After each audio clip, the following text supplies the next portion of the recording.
Oke, nah setelah picking, sekarang tugasnya adalah mengolah datanya untuk mencari parameter gempanya. Parameter-parameter gempa yang dicari itu di sini ada lokasi epicenter, jarak hipocenter, kedalaman, dan origin time. Nah, untuk dapat lokasi epicenter, itu kita pertama butuh butuh data yang namanya epicentral distance, itu jarak dari titik epicenter ke titik stasiun. Nah, nanti itu pakai travel time curve, dan data yang dibutuhin itu adalah TP atau waktu penjalaran gelombang P. Itu waktu data, jadi berapa detik yang dibutuhin si gelombang P ini untuk sampai dari terjadinya gempa sampai ke dia dibaca di stasiun. Nah, terus ada jarak hipocenter.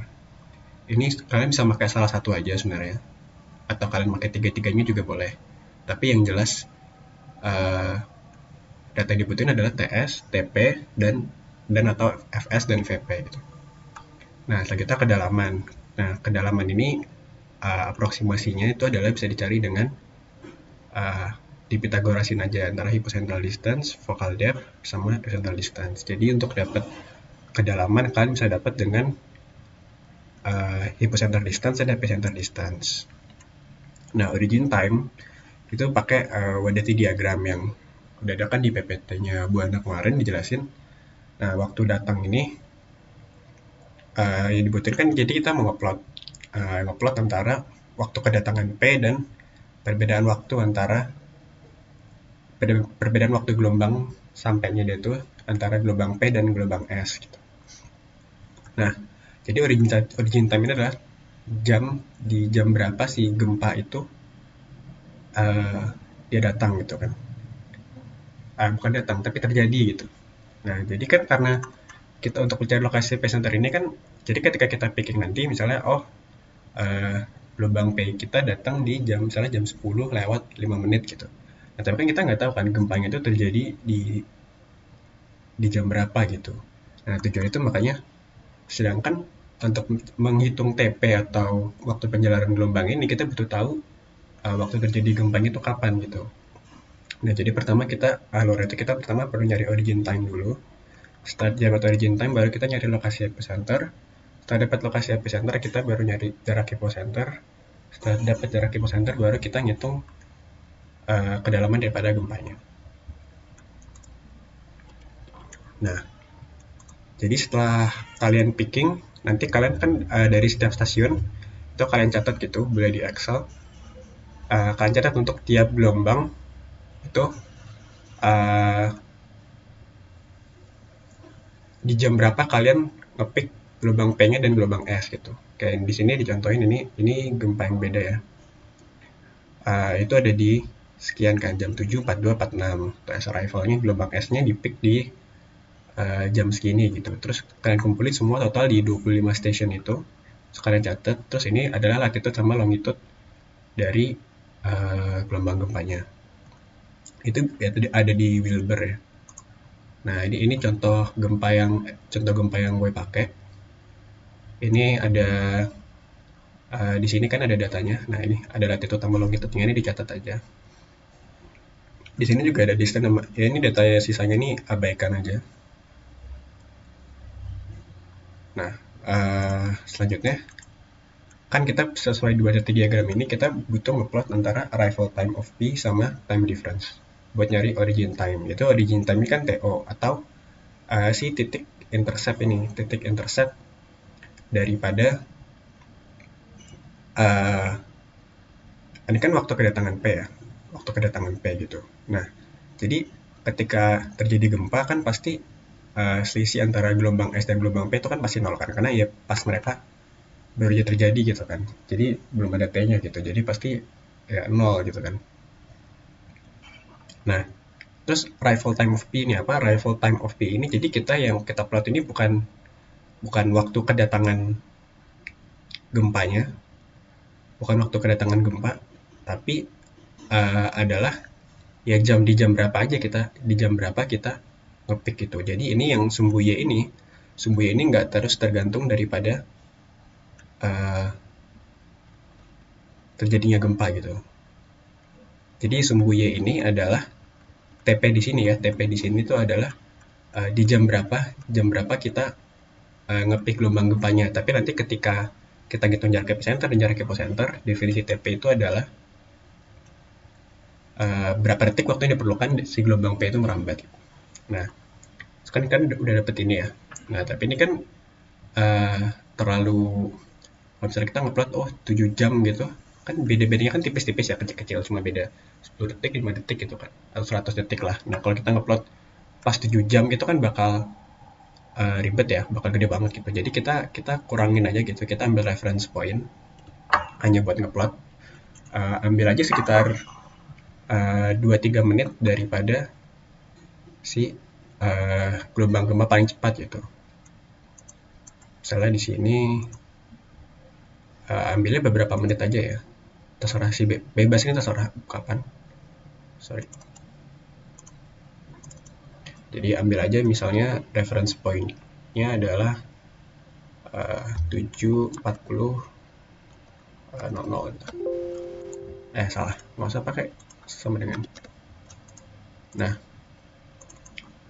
jadi tinggal kita kurangin aja. H2 berarti kan. Kok salah? Sorry. Dolar dulu harusnya. Nah, 246. Terus sama yang gelombang S juga.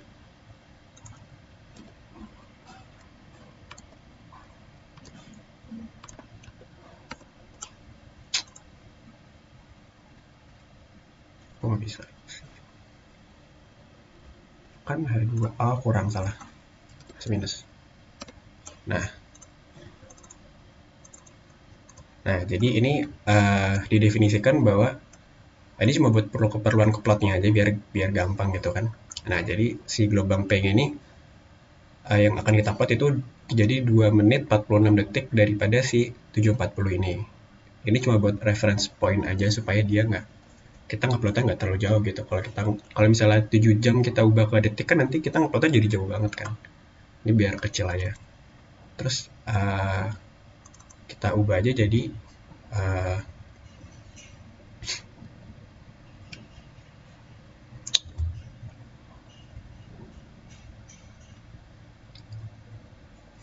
bentar, lupa rumusnya tadi apa sih.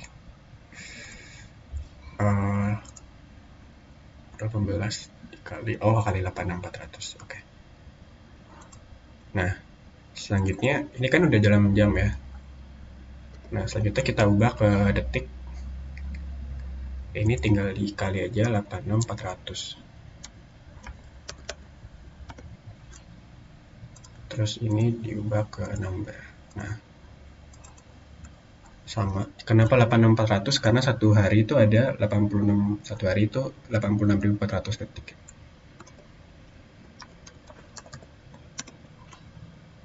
Ini diubah ke number, jangan lupa. Nah, tinggal di drag aja. Nah, ini kan jadi TP ya. Nah, ingat kita ngeplotnya itu adalah yang satu itu TS min TP. Ini geser aja. Nah, TS min TP sama dengan 238, kita kurangin sama TS. Jadi 72. Nah, sekarang TP TS ini kita plot. Kita plot aja langsung.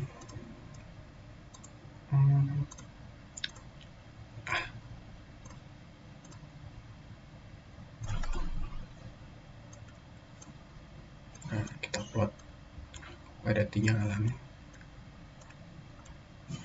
Kita geser lagi.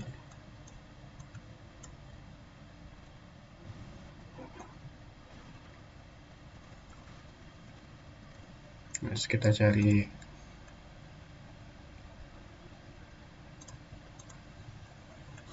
nah,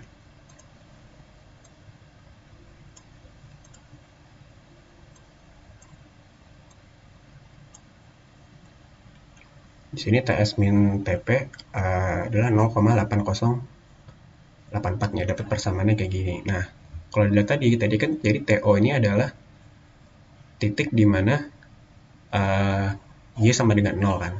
Atau ketika arrival time of P-nya itu sama dengan time difference, perbedaan time difference antara kedatangan gelombang S sama gelombang P itu sama dengan 0 gitu. Ada di X sama dengan berapa. Nah, karena kita dapat ini rumusnya Y sama dengan 0, sekian, berarti ketika Y sama dengan 0 gitu. Ketika Y sama dengan 0, X-nya berapa gitu kan. Nah, berarti kan tinggal 0 sama dengan 0,8048 X min 58. Berarti X sama dengan 58,833 dibagi 0,8048.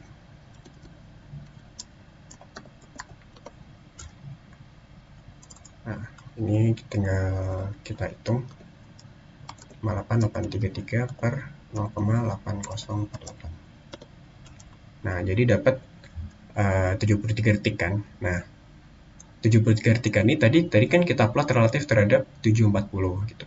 Nah, berarti hitungan kita origin time kita berarti sama dengan 740 ditambah 73 detik tadi sama dengan berarti 741 13 lah kurang lebih. Ini origin time kita.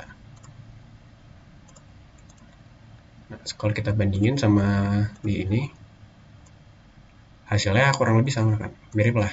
Nih 741 15 kan, sedangkan di hasil hitungan gue itu 741 13.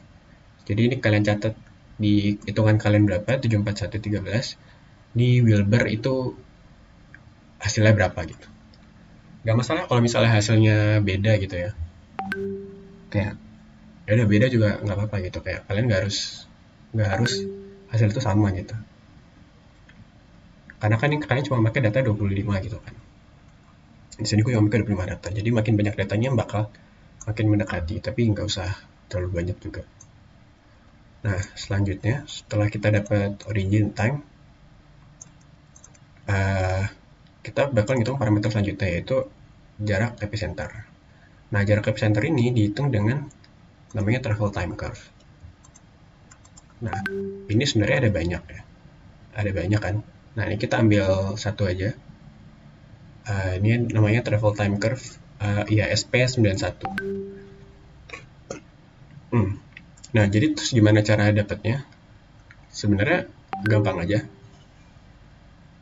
Ini tuh adalah plot berdasarkan hasil pemodelan gitu. Hasil pemodelan atau hasil penelitian gitu. Nah, dimana ini kan sumbu Y-nya itu adalah time atau menit gitu. Waktu kedatangan gempanya, waktu kedatangan gelombangnya, entah dia TP atau TS atau apapun itu. Makanya ini kurvanya ada banyak. Jadi ketika di kurva P berarti ini adalah kurva untuk kedatangan gelombang P gitu.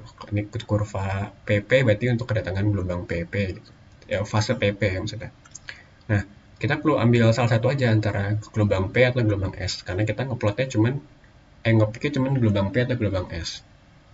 Nah, ini di sumbu X-nya ini adalah distance dalam degree.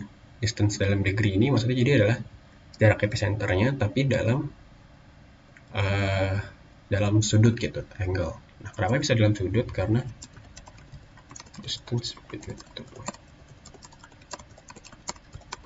Karena kan bumi itu kan bulat ya. Nah, jadi ilustrasinya mana yang bagus ya?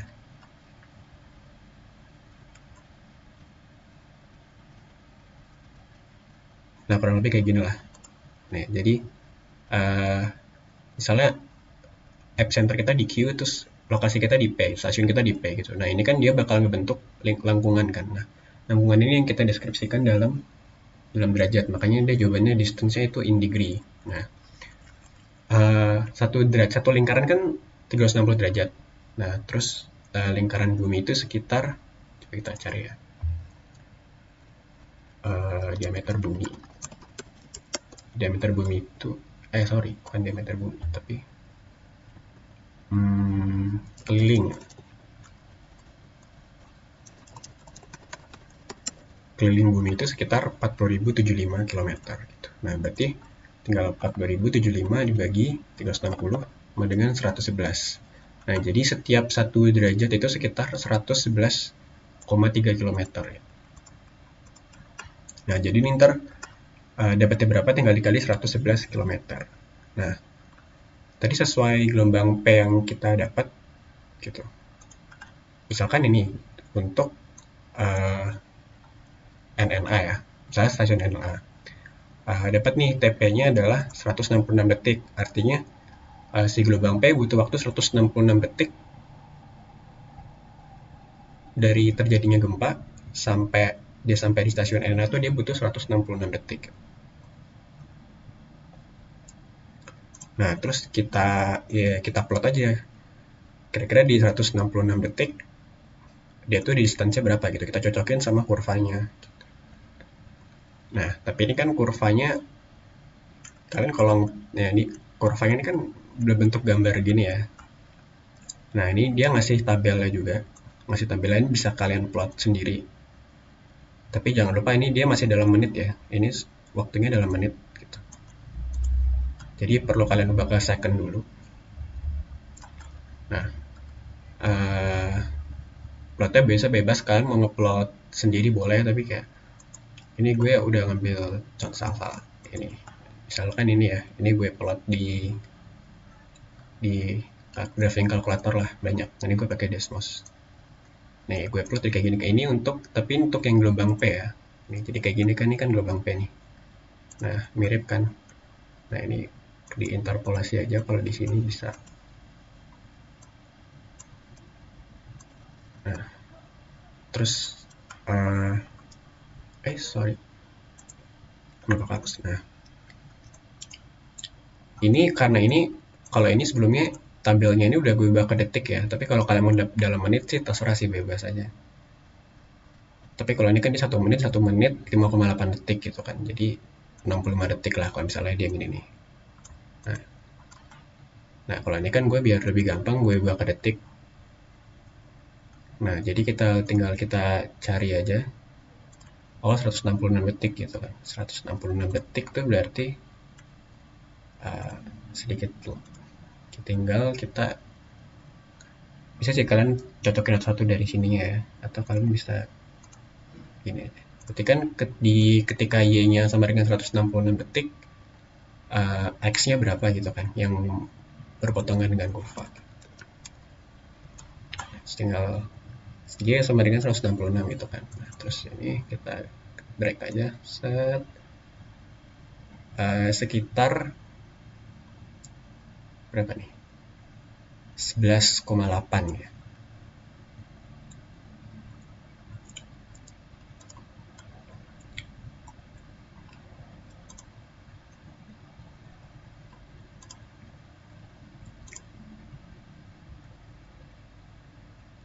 Sorry salah. Sorry. Harusnya TP-nya kita kurangin dulu sama origin time ya, bukan 166.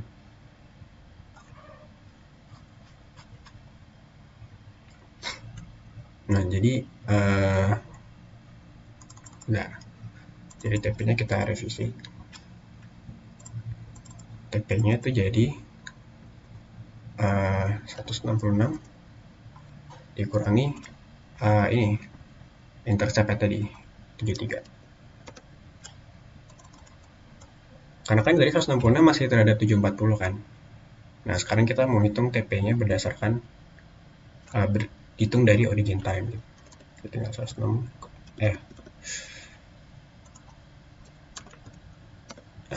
jadi 93. TS juga sama.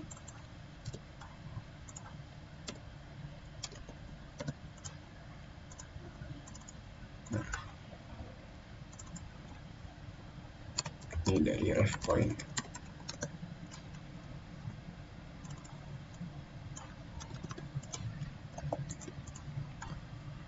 Nah, jadi ini yang kita pakai.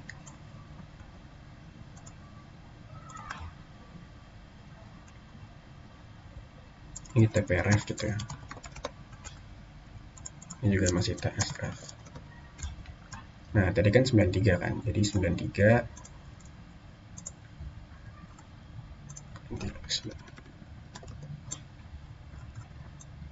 itu ada di sekitar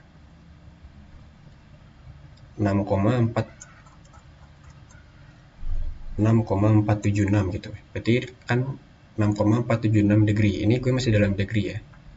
Nggak plotnya nggak gue ubah. Tercatat. Berarti ini 6, distance dalam degree.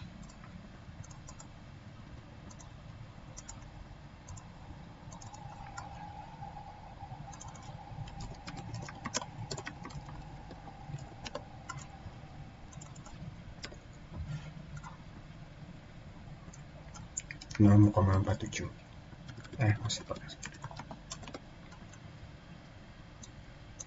Terus berarti kita distance km sama dengan tinggal dikali aja 111. Nah, ini epicenter ya.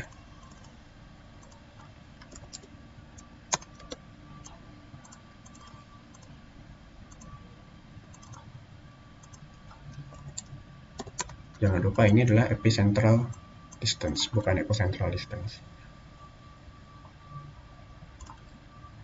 Nah, kalau kita bandingin, nah cukup mirip kan, ini 6,36, sedangkan hitungan gue tadi ini berdasarkan plot itu 6,47. Nah, terus kita hitung lagi. Ini yang buat stasiun kedua, TP-nya 99. Ini 99 tuh di 6,9. Salah. 6,9. Kalau dibandingin masih cukup mirip lah. Ini 6,83 kan. Nah, terus yang ketiga ini adalah TP-nya 174.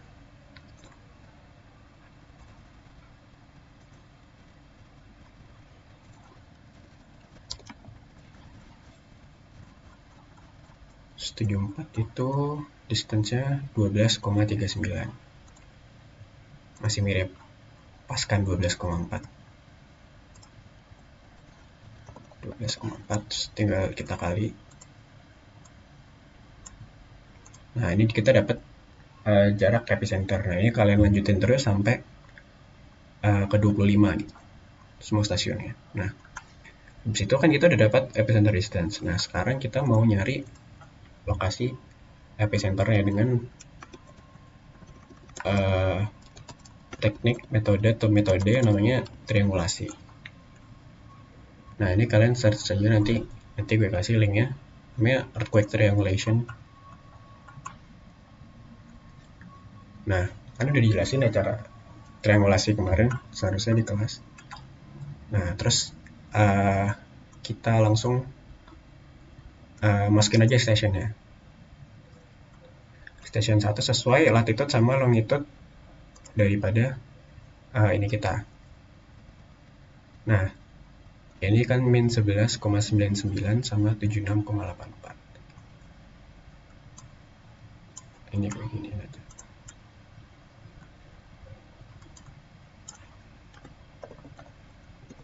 Eh, 99 terus latitude-nya 76,84. Kebalik nggak ya? Nggak deh. Dengan distance kilometersnya itu adalah epicentral distance kita. Itu tadi 718.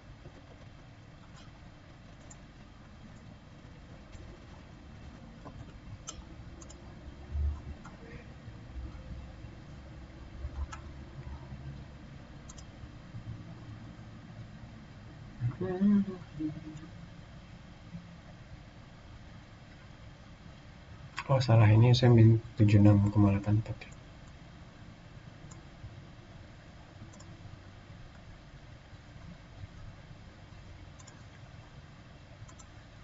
Salah, harusnya latitude itu min 76. Jangan sampai salah ya. Nah, habis itu masukin lagi station 2, uh, 0,24, longitude-nya minus 78,45, distance-nya 765,9. Terus tambah lagi latitude-nya ini ada min 8,95, longitude-nya min 63,18 dengan epicenter distance 1376,4.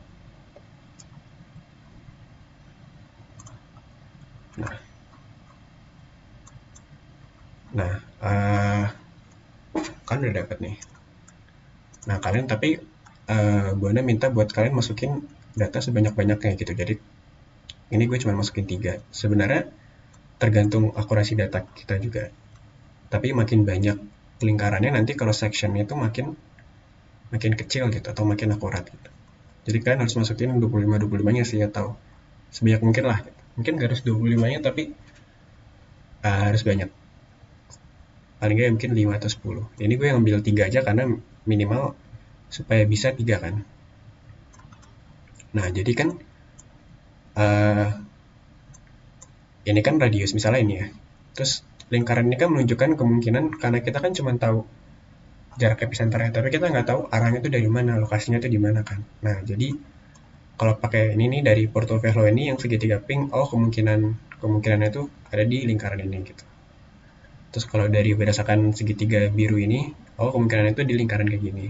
Terus di Ekuador, di segitiga hijau kemungkinannya itu kayak gini. Gitu. Kemungkinan epicenter menurut dia.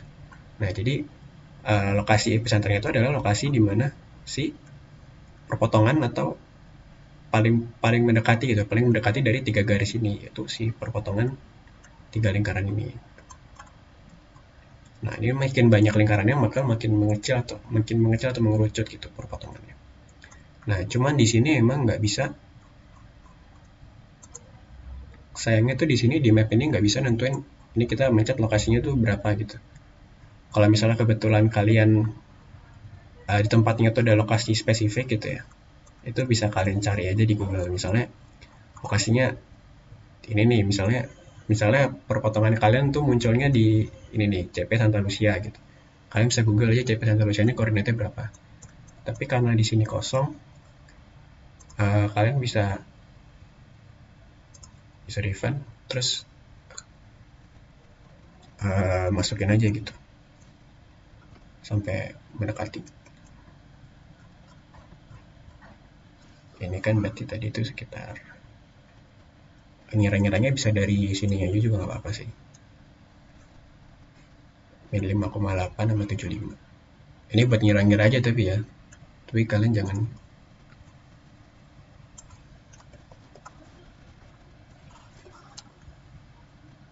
min ya.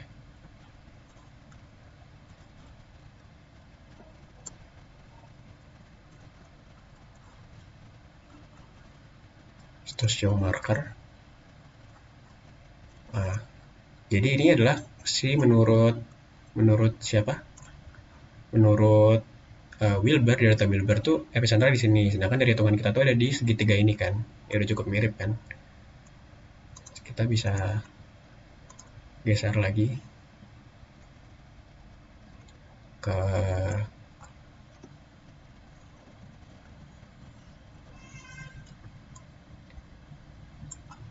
kayaknya udah cukup ini ya. Jadi geser ke kiri. Salah kanan.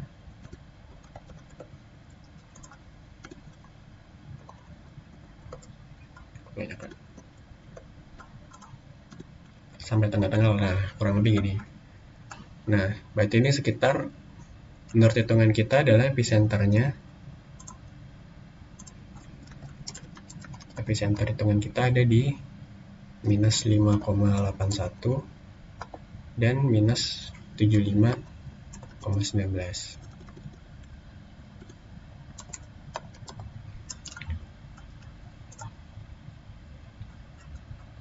Nah, ini nanti triangulasinya jangan lupa kalian kalian kalian screenshot aja nanti triangulasinya. Nah, kita kan udah dapat nih, udah dapat origin time-nya berapa, epicenter-nya berapa. Sekarang tinggal nyari hypocenter distance, yang mana tadi rumusnya adalah sedikit. Rumusnya adalah ini. Ini bisa pakai salah satu aja, terserah kalian pakai yang mana. So, dari VPTP atau VS dikali TS atau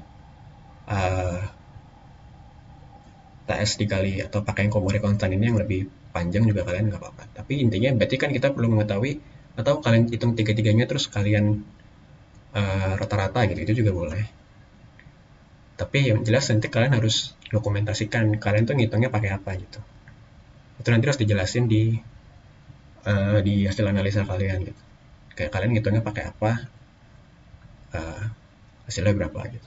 Atau kalian misalnya kalau kalian merata-ratain ya kalian bilang kalian rata-ratain atau gimana. Nah, ini sebenarnya bisa juga kalian coba perlu pakai salah satu. Kan stasiunnya ada 25 ya. Nah, itu nanti kalian hitung satu-satu terus tinggal kalian rata-ratain gitu. Nah, ini kan kurang lebih. Nah, berarti ini kan kita perlu tahu TSTP-nya kan kita udah dapat. Nah, kita perlu tahu VS sama VP-nya. Nah, VS sama VP-nya itu kita dapat dari ada yang namanya velocity model. Gitu. Nah, jadi ini AK135 dia tuh ngebuat velocity model gitu untuk bumi. Kira-kira VP dan VS itu makin kedalamannya tuh makin berdasarkan kedalamannya tuh berapa kira-kira. Nah, ini tuh berlaku global, tapi ini tuh kurang lebih cuman estimasi aja sebenarnya. Jadi ini tuh hanya berlaku buat estimasi buat perhitungan global karena realitanya dia nilainya bakal lebih bervariasi kan. Nah, ini udah ada, ini bisa kalian download model hitungannya. Kan grafik kayak gini kalau dihitung dari grafik susah ya. Ini bisa kalian download CSV-nya. Nah, ini udah gue download. Ini jadi ada kelihatan kan untuk oke, mau muncul. Nah, untuk depth-nya sekian, ini VS-nya sekian, ini VP-nya sekian. Nah, tapi ini kan VP-nya macam-macam ya. VP-nya macam-macam. Nah, gimana kita bisa tahunya? Itu caranya adalah sebenarnya jadi perhitungan hypocenter ini itu tuh emang seharusnya realitanya kompleks gitu. Karena kan baik lagi misalnya ketika kedalamannya 120 km. Oke, ketika kita langsung hitung VP kali TP, berarti kan kita mengasumsikan kalau kecepatan gelombang itu selalu konstan kan, bernilai VP tersebut gitu. Misalnya kita KTP kali 8.000, berarti kita mengasumsikan gelombang mediumnya itu merambatnya itu VP-nya konstan 8.000 meter per second gitu. Nah, sedangkan kan nilainya dia bervariasi dan kita nggak tahu dia sampai di kedalaman berapa gitu. Nah, jadi sebenarnya metode aslinya itu ribet gitu atau kompleks gitu, membutuhkan inversi dan segala macam. Nah, tapi ini karena kita cuman simplifikasi aja, kita kan cuma buat gambaran lah gitu, kira-kira kurang lebih itu secara konsep itu ngitungnya gimana. Nah, ini sebenarnya bisa kalian simplesnya gue menyarankan buat patokannya kita ambil dari Wilber aja, kurang lebih dia tuh di berapa ya. Ini kan gue kurang lebih ada di 120 km. Nah, ya lagi-lagi ini asumsi 120 km kan, nah, jadi ini kurang lebih 8 km gitu. Nah, jadi tinggal 8 kilo dikali ini ya, 8 kilo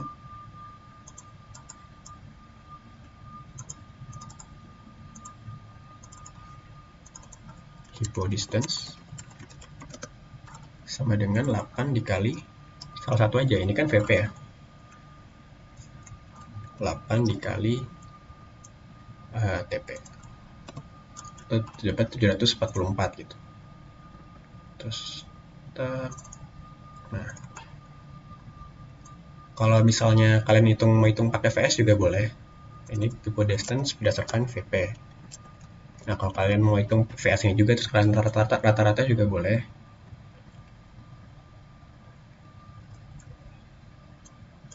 Tapi ini sih gue ngambil satu aja VP gitu ya. Tapi yang jelas kalian ngitung gimana tuh harus nanti kalian jelasin di analisanya. Nah, kan udah dapat nih hypo distance. Selanjutnya kita mau ngitung kedalaman itu. Berdasarkan tadi kan kedalaman. Nah, hitung kedalaman ini juga sebenarnya kompleks kan. Nah, ketika depth of earthquake gini. Nah, tadi itu kan kita jelasin tuh pakai rumus Pythagoras.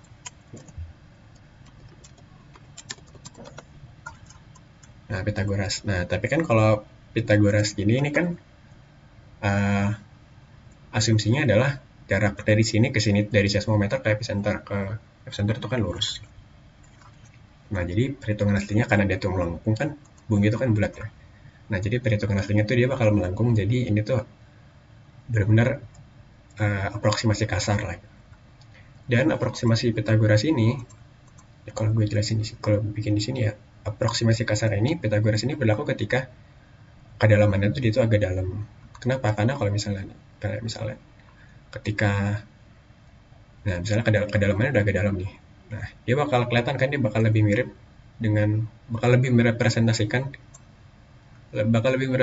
Pythagoras segitiga siku-siku gitu kan. Nah, tapi kalau misalnya kita kedalaman itu kita dangkal gitu, kita turunin, kan dia hampir jadi lurus kan. Nah, ini kan jarak yang kita ketahuin kan jarak epicenter nih, atau jarak melengkung sini.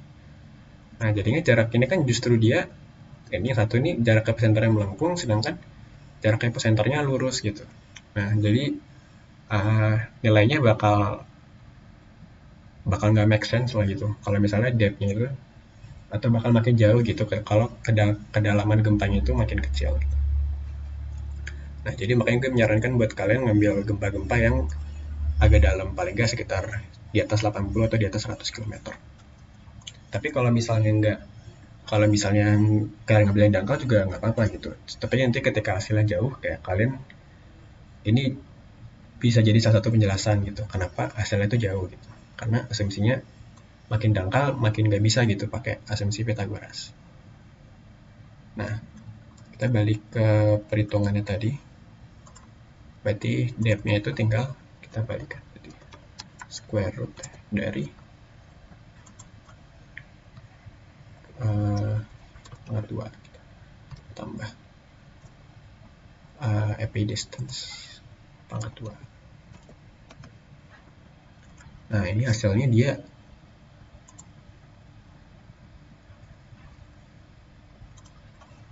ada kurang belum ya?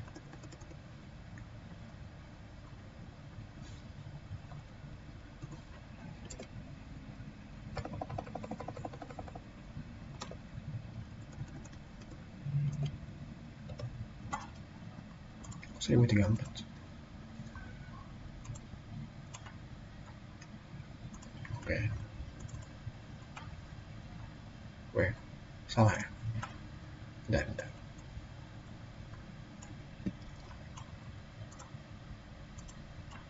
Ini udah number. Oh, sorry, saya dikurang ya. Kurang epidistance kuadrat.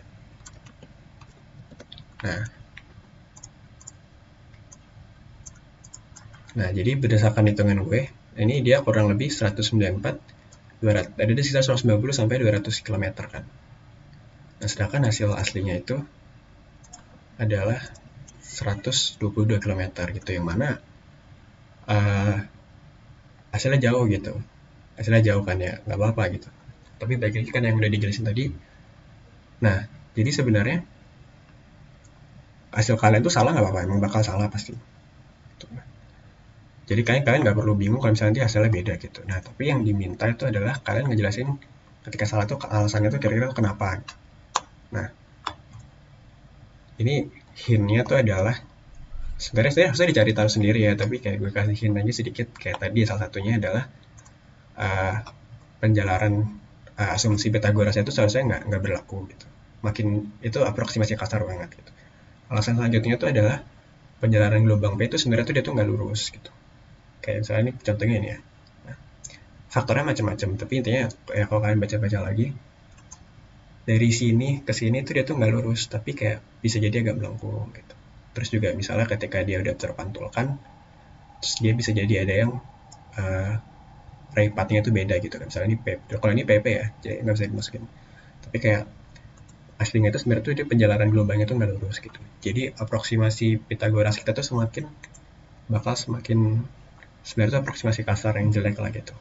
Yang mungkin bisa berlaku kalau gempanya itu benar-benar dangkal dan jarak seismometer dan epicenter itu kecil gitu. Nah, udah kan ya, berarti depth-nya udah dapet. Nah, jadi udah segitu aja. Intinya udah dapet parameter tadi, origin time, epicenter, kedalaman, sama epicentral distance. Nah, nanti itu kalian tulis hasil-hasilnya itu kalian tulis aja di Word gitu. Terus kalian bandingin sama hasil wheel bar-nya itu berapa. Kalian catat di Word, terus kalian jelasin analisanya. Kayak kira-kira kalau salah tuh bedanya itu kenapa gitu. Bisa juga karena hasil pickingnya itu juga bisa kan. Kayak itu kan relatif ya hasil pickingnya. Nah terus apa lagi ya? Ya oke udah sih sekian gitu aja.